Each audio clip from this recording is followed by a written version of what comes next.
आज हम लोग जीके में पढ़ने वाले हैं भारत का संवैधानिक विकास, जिसका ये पार्ट 1 है। ठीक है, आपका क्वेश्चन है, पहला क्वेश्चन कि निम्नलिखित में से किस अधिनियम के द्वारा कोलकाता में सर्वोच्च न्यायालय की स्थापना की गई थी। आपका ऑप्शन है रेगुलेटिंग एक्ट 1773 के द्वारा, पिट्स इंडिया एक्ट 1784 के द्वारा, चार्टर एक्ट 1813 के द्वारा और चार्टर एक्ट 1833 के द्वारा। ठीक है, इसमें से आपका जो करेक्ट आंसर है वो आंसर है option number A, regulating act 1773। ठीक है, इसके बारे में थोड़ा ब्रीफ जानकारी ले लीजिएगा, थोड़ा सा पढ़ लीजिएगा इसके बारे में। जैसे रेगुलेटिंग एक्ट 1773 के द्वारा क्या हुआ, 1774 ईस्वी में कलकत्ता में एक सर्वोच्च न्यायालय बनाया गया था। ये पहला क्वेश्चन है आपका जो यहाँ लिखा हुआ है, कलकत्ता के बारे में। कलकत्ता सर्वोच्च न्यायालय की स्थापना की गई थी। ठीक है, और इस सर्वोच्च न्यायालय के आपसे पूछा जाए कि इस सर्वोच्च न्यायालय के प्रथम मुख्य न्यायाधीश कौन थे, तो क्या कौन थे? Sir Elijah Impey, sir Elijah, ठीक है, Impey, sir Elijah Impey. Clear है? चलिए दूसरे क्वेश्चन पे आते हैं। दूसरा क्वेश्चन है हमारा, भारतीय शासन व्यवस्था में प्रतिनिधि एवं लोकप्रिय घटक को समाविष्ट करने का प्रथम प्रयास किस अधिनियम के द्वारा किया गया था। दूसरा क्वेश्चन है, इसका ऑप्शन है भारतीय परिषद अधिनियम 1861, भारतीय परिषद अधिनियम 1892, भारतीय परिषद अधिनियम 1909, भारत सरकार अधिनियम 1919। ठीक है, तो इसका जो करेक्ट आंसर है वो आंसर होगा ऑप्शन नंबर ए, भारतीय परिषद अधिनियम 1861। ठीक है, कोई दिक्कत? नेक्स्ट आइएगा तीसरे क्वेश्चन पे। थर्ड क्वेश्चन है हमारा, निम्नलिखित में से किस अधिनियम के अंतर्गत भारतीय विधान परिषद को बजट पर चर्चा करने की शक्ति प्राप्त हुई। आपका चार ऑप्शन जो है वो इस तरीके से है, भारतीय परिषद अधिनियम 1861, भारतीय परिषद अधिनियम 1892 1892, भारतीय परिषद अधिनियम 1909 और भारत सरकार अधिनियम 1919।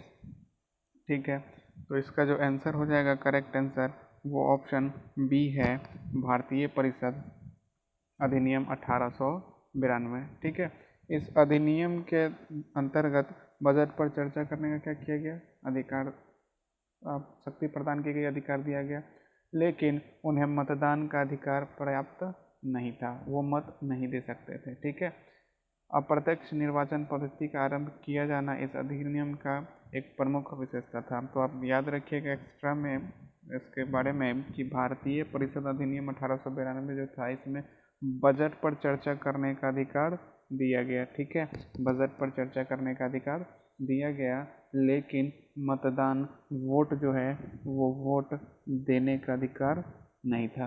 ठीक है, वोट नहीं दे सकते थे, वो वोट देने का अधिकार नहीं था। क्लियर है? अप्रत्यक्ष निर्वाचन पद्धति भी इसमें शुरू की गई थी। ठीक है, ये वोट का अधिकार नहीं, इसमें याद रखिएगा। नेक्स्ट है फोर्थ क्वेश्चन है आपका कि किस अधिनियम के द्वारा केंद्र में द्विसदनीय विधायिका बनाई गई। ठीक है, किस अधिनियम के द्वारा केंद्र में द्विसदनीय विधायिका बनाई गई, और ऑप्शन है 1892 के भारतीय परिषद अधिनियम एक्ट, 1909 के भारतीय परिषद अधिनियम द्वारा, 1919 के भारत सरकार अधिनियम द्वारा और 1935 के भारत सरकार अधिनियम के द्वारा।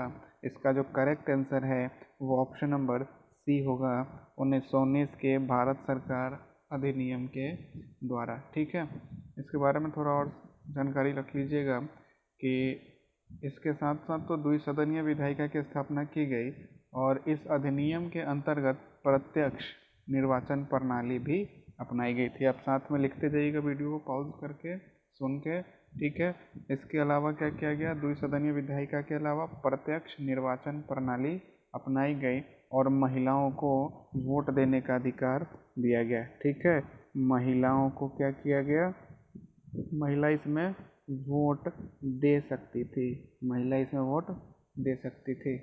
क्लियर है? नेक्स्ट आते हैं फिफ्थ क्वेश्चन पे। पांचवा क्वेश्चन जो हमारा है वो है, निम्न में से किस अधिनियम के फलस्वरूप वर्मा को भारत से पृथक किया गया? ठीक है, सॉरी ये ऑप्शन लिखने में गड़बड़ हो गया है। तो क्या पूछा जा रहा है, किस अधिनियम के फलस्वरूप वर्मा को भारत से अलग किया गया, ये पूछा जा रहा है। ठीक है, चलिए ऑप्शन है Indian council act 1909, government of Indian act 1919, government of Indian act 1935 और इंडियन इंडिपेंडेंस एक्ट 1947। ठीक है, आपके अकॉर्डिंग क्या आंसर हो सकता है वो मार्क कीजिए पहले। वैसे इसका सही आंसर जो है वो ऑप्शन नंबर सी है, government of India act, Bharat शासन अधिनियम 1935। ठीक है, भारत शासन अधिनियम 1935, इसी के प्रावधान के द्वारा 1937 में वर्मा को भारत से अलग किया गया था।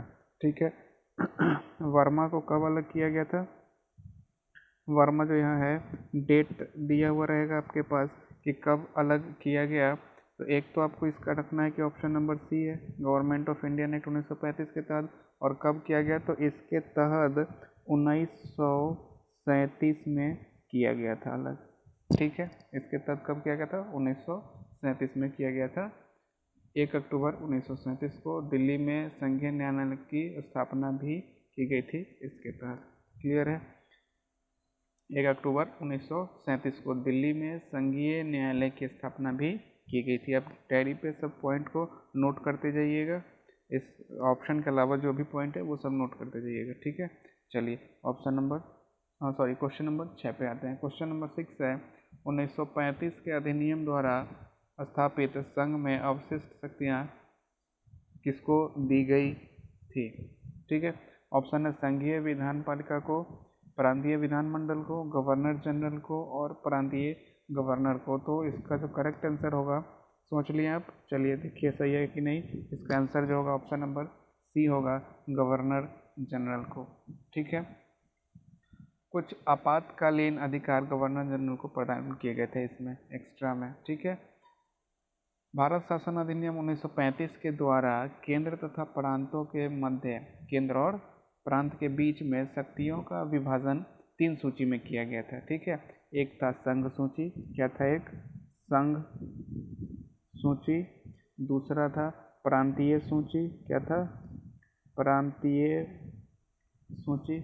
और तीसरा जो था वो था समवर्ती सूची, समवर्ती। ठीक है, समवर्ती सूची ये था। क्लियर है? और इसमें एक आपातकालीन जो था कुछ अधिकार वो गवर्नर जनरल को प्रदान किया गया था। क्लियर है? चलिए नेक्स्ट क्वेश्चन पे आते हैं। क्वेश्चन नंबर 7 है, अखिल भारतीय संघ स्थापित करने का प्रावधान शामिल किया गया था। अखिल भारतीय संघ स्थापित करने का प्रावधान शामिल किया गया था। ऑप्शन है आपका भारत सरकार अधिनियम 1935 में, अगस्त प्रस्ताव 1940 में, भारत सरकार अधिनियम 1919 में और कैबिनेट मिशन प्रस्ताव 1946 में। तो इसका जो करेक्ट आंसर है वो ऑप्शन नंबर ए है, भारत सरकार अधिनियम 1935 में। ठीक है, भारत सरकार अधिनियम 1935 में एक अखिल भारतीय संघ स्थापित करने का प्रावधान किया गया था, परंतु यह व्यवस्था लागू नहीं की जा सकी क्योंकि देशी रियासतों ने इसमें क्या हुआ, शामिल होने से इनकार कर दिया था, ये लागू नहीं हो पाया था। ठीक है, आंसर क्या हो जाएगा इसका? Option number A. चलिए क्वेश्चन नंबर 8 पे आते हैं। राष्ट्रपति को अध्यादेश जारी करने की शक्ति किस अधिनियम के द्वारा दी गई है? राष्ट्रपति को अध्यादेश जारी करने की शक्ति किस अधिनियम के द्वारा दी गई है? ऑप्शन है आपका भारत सरकार अधिनियम 1919, भारत सरकार अधिनियम 1935, भारतीय परिषद अधिनियम 1909 और भारतीय स्वतंत्रता अधिनियम 1947। ठीक है, आंसर क्या हो जाएगा इसका? इसका आंसर हो जाएगा ऑप्शन नंबर बी, सरकार अधिनियम 1935, भारत सरकार अधिनियम, भारत छूट गया था लिखने में, हो गया होगा। चलिए आंसर क्या कर लीजिएगा, भारत सरकार अधिनियम 1935। ठीक है, अध्यादेश ये लाइन में याद रखना है आपको। क्लियर है? भारतीय संविधान, ये जो है भारत सरकार अधिनियम 1935 के बारे में, कि भारतीय संविधान में राष्ट्रपति द्वारा अध्यादेश निर्गत करने की शक्ति इसी के तहत दी गई थी। भारत सरकार अधिनियम 1935 की धारा 42 के तहत। ठीक है, राष्ट्रपति को अध्यादेश जारी करने की शक्ति किसके सरकार अधिनियम भारत सरकार अधिनियम 1935 के थ्रू दिया गया था। और ये कौन सा था, तो धारा कितना 42, धारा 42 से रिलेटेड था। ठीक है, धारा कितना 42। क्लियर है। वर्तमान में यह शक्ति संविधान के अनुच्छेद 123 में। अगर आपसे पूछेगा कि ये तो 1935 के अध्यादेश में था, वर्तमान में कौन से है, तो वर्तमान में कौन है, आर्टिकल 123 1 2 3।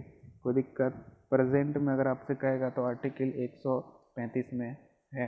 क्लियर है। चलिए नेक्स्ट आते हैं 9 नंबर क्वेश्चन पे। क्वेश्चन नंबर 9 है कि भारत में संघात्मक व्यवस्था निम्नलिखित में से किस देश से ली गई है। कनाडा, यूनाइटेड किंगडम, संयुक्त राज्य अमेरिका और आयरलैंड। ठीक है, किस देश से ली गई है, तो इसका आंसर जो होगा आपको पता होगा, संघात्मक व्यवस्था जो है वो कनाडा से लिया गया है। ठीक है, ये जो सारी बातें हैं वो अनुच्छेद 248 पर लिखा गया है, अनुच्छेद 248। ठीक है, संसद को है जो भी अधिकार होता है कानून बनाने का। भारत में अवशिष्ट शक्तियों पर विधि बनाने का अधिकार संसद को है, इसके तहत कहा गया था। ठीक है, तो ये बात आता है कि भारत में अवशिष्ट शक्तियाँ पर विधि बनाने का अधिकार संसद को है, तो ये किस अनुच्छेद में कहा गया था, तो ये अनुच्छेद 248 में कहा गया था। ठीक है, आप डायरी पे लिखते जाइए कि भारत में अवशिष्ट शक्तियों पर विधि बनाने का अधिकार संसद को अनुच्छेद 248 से दिया गया था। ठीक है, अनुच्छेद 201 के अनुसार राज्यपाल द्वारा किसी विधेयक को राष्ट्रपति हेतु आरक्षित करना आदि उपबंध कनाडा के संविधान से लिया गया है। राज्यपाल क्या कर सकता है, राष्ट्रपति हेतु आरक्षित कर सकता है किसी विधेयक को, और उसके बारे में लिखा गया है अनुच्छेद 201 में।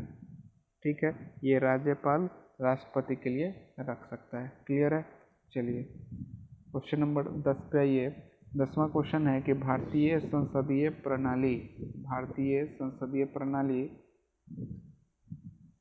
सॉरी ये एक्स्ट्रा लिखा हुआ है आपका कोमा, इसको हटा लीजिए, ये नहीं है। भारतीय संसदीय प्रणाली ब्रिटिश संसदीय प्रणाली से इस विषय में भिन्न है कि भारत में, ठीक है, ऑप्शन है आपका पहला, वास्तविक और नाम मात्र दोनों प्रकार की कार्यपालिका। नाम मात्र एक साथ होता है, नॉमिनल। नाम मात्र का मतलब क्या हो जाएगा, नॉमिनल लिखा गया है, नाम मात्र का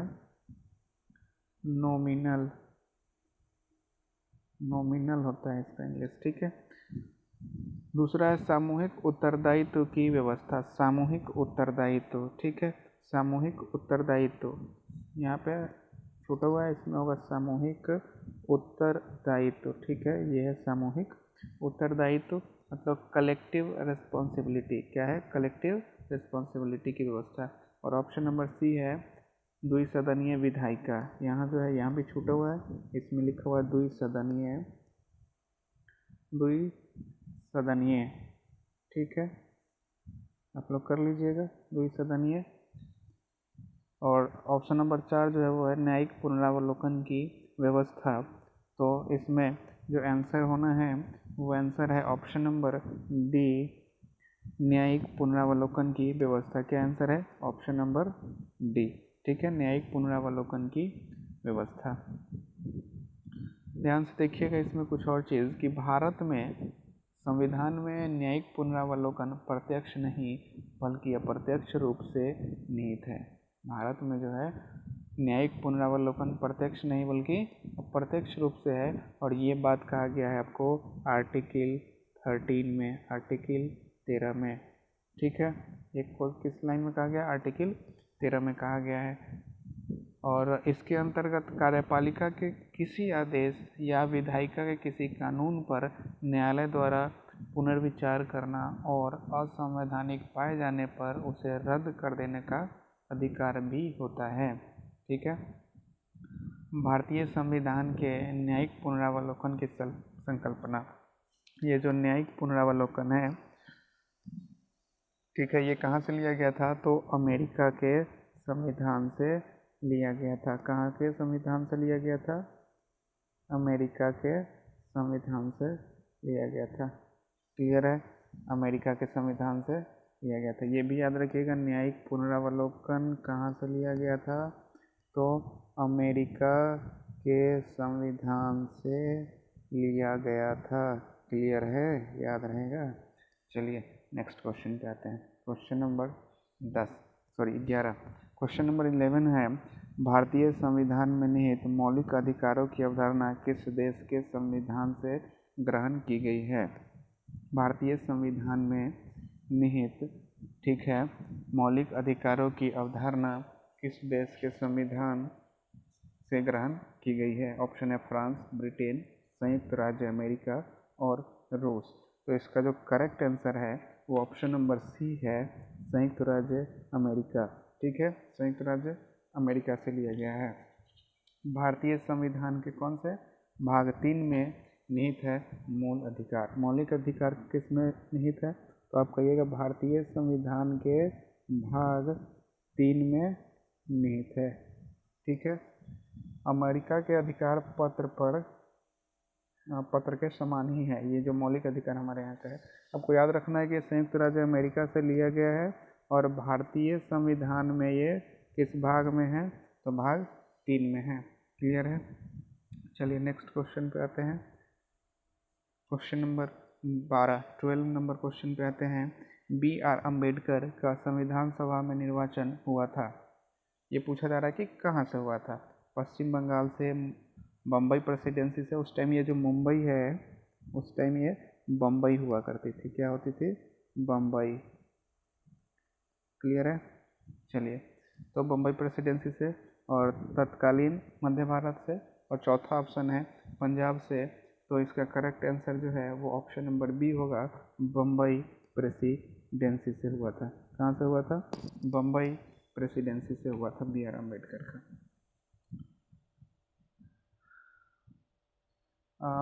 संविधान सभा के प्रारंभिक चुनाव जो थे वो 1946 में डॉक्टर भीमराव अम्बेडकर का निर्वाचन अविभाजित भारत के बंगाल प्रांत के पूर्वी भाग में हुआ था। जिस टाइम वो बटा हुआ नहीं था बंगाल, वहाँ पूर्वी प्रांत से। ठीक है, और देश के विभाजन के पश्चात यह क्षेत्र पाकिस्तान में चले जाने के कारण डॉक्टर भीमराव अम्बेडकर बम्बई प्रेसिडेंसी के पूना संसदीय क्षेत्र से उपचुनाव में निर्वाचित हुए थे। इसको लिख लीजिएगा ध्यान से।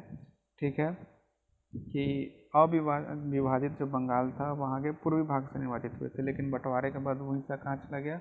पाकिस्तान में चला गया। इस कारण से डॉक्टर भीमराव अम्बेडकर फिर बम्बई प्रेसिडेंसी के पूना संसदीय क्षेत्र से उपचुनाव में निर्वाचित हुए थे। ठीक है, चलिए क्वेश्चन नंबर 13 पे आइए। क्वेश्चन नंबर 13 है, निम्नलिखित में से कौन अगस्त 1946 ईस्वी में गठित प्रथम अंतरिम सरकार का सदस्य नहीं था? ऑप्शन है सी Rajagopalachari, doctor Rajendra Prasad, doctor S Radhakrishnan और जगजीवन राम।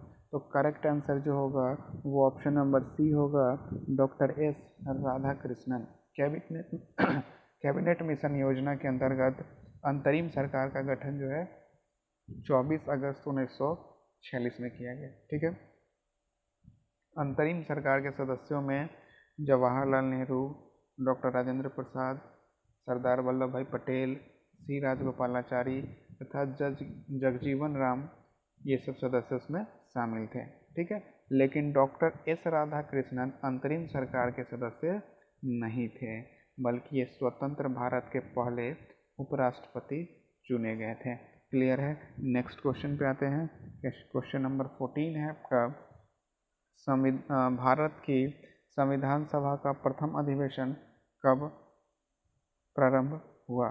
ठीक है, भारत की संविधान सभा का प्रथम अधिवेशन कब प्रारंभ हुआ? तो इसका ऑप्शन आपको पता होगा, आंसर पता होगा।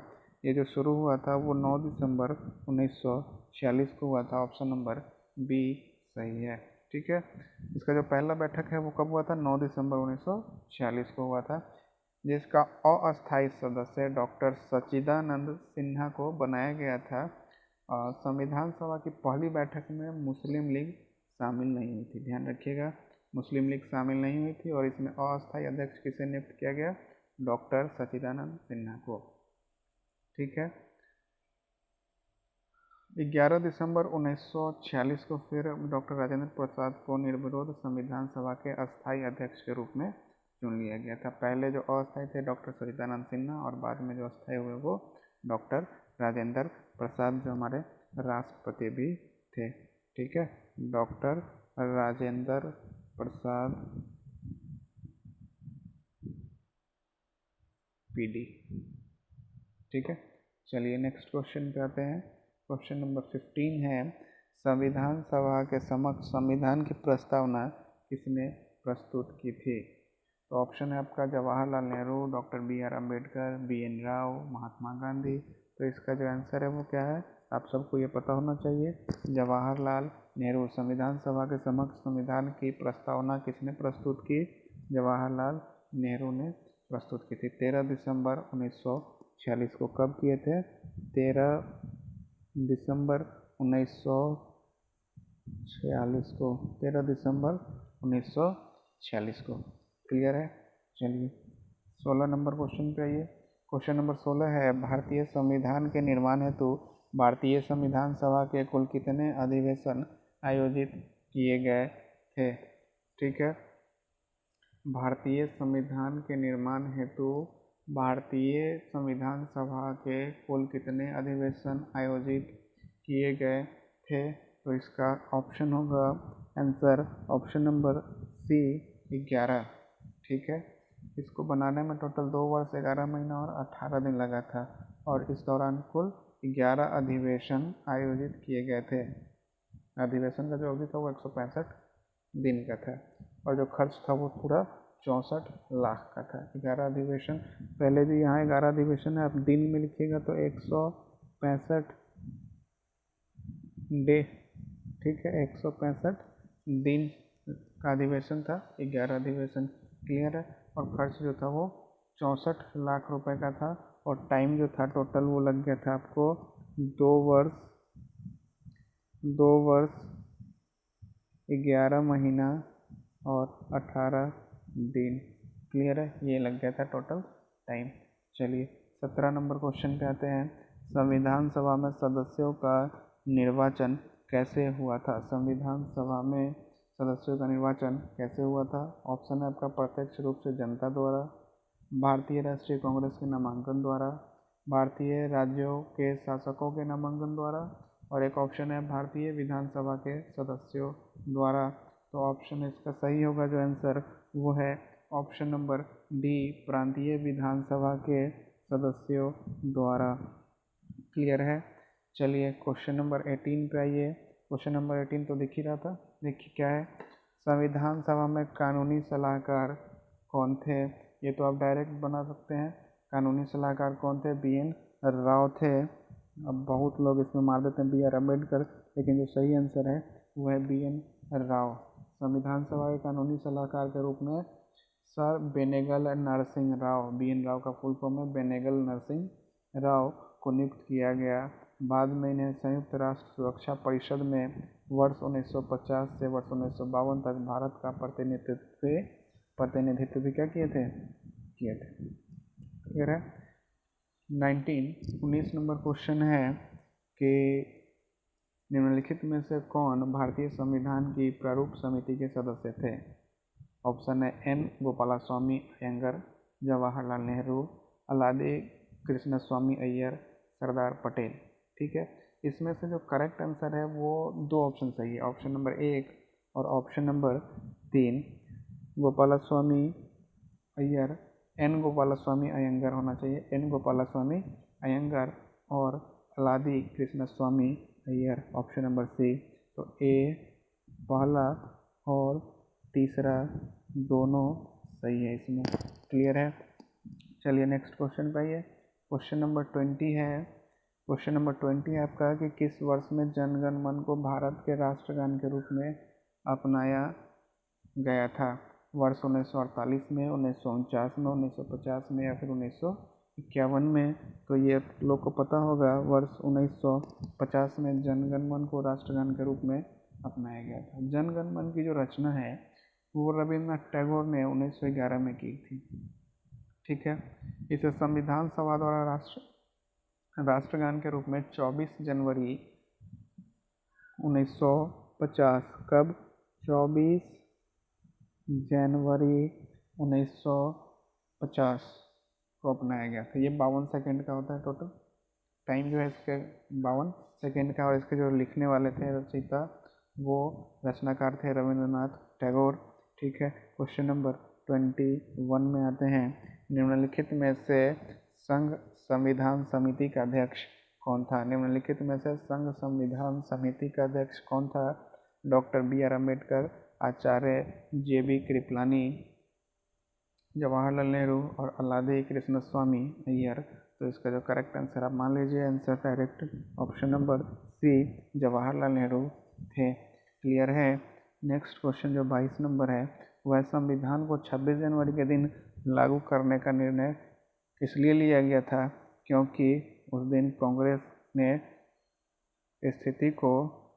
ने इस तिथि को अलग अलग होना चाहिए, इस डेट को, इस तिथि एक साथ नहीं, इस और तिथि अलग अलग, इस डेट को वर्ष 1930 में स्वतंत्रता दिवस के रूप में मनाया था। ये आपका करेक्ट आंसर है। क्लियर है। चलिए नेक्स्ट जो है, आगे क्वेश्चन आपका जो था भारत का संवैधानिक विकास, उससे मैक्सिमम क्वेश्चन हमने कवर करवा दिया है, जिससे आपका ये चैप्टर, ये टॉपिक कंप्लीट हो जाएगा। उससे कुछ रिलेटेड 1-2 पॉइंट जो छूट गया होगा वो इस तरीके से आप याद रखिएगा। मेन पॉइंट 2-4 जो छूट गया होगा, जो क्वेश्चन में हमने नहीं लिखा है, वैसे है कि संविधान सभा के पहले उपाध्यक्ष कौन थे? H.C. मुखर्जी, याद रखिएगा। प्रारूप समिति के मूल का एकमात्र कांग्रेसी सदस्य एक K.M. मुंशी। क्लियर है। इसके लिए याद हो जाएगा, संविधान सभा के पहले उपाध्यक्ष H.C. मुखर्जी, प्रारूप समिति के मूल का एकमात्र कांग्रेसी सदस्य थे K.M. मुंशी, राजस्थान की रियासतों का प्रतिनिधित्व करने वाले संविधान सभा के सदस्य V.T. कृष्णमाचारी, संघ संविधान समिति के अध्यक्ष जवाहरलाल नेहरू। क्लियर है। कोई दिक्कत? अब नेक्स्ट क्लास में हम लोग पढ़ने वाले हैं, नेक्स्ट क्लास में जो हम लोग पढ़ेंगे वो टॉपिक होगा उद्देशिका के बारे में। ठीक है, अभी पॉलिटी नहीं चलेगा। ठीक है, चलिए फिर मिलते हैं अगले वीडियो में।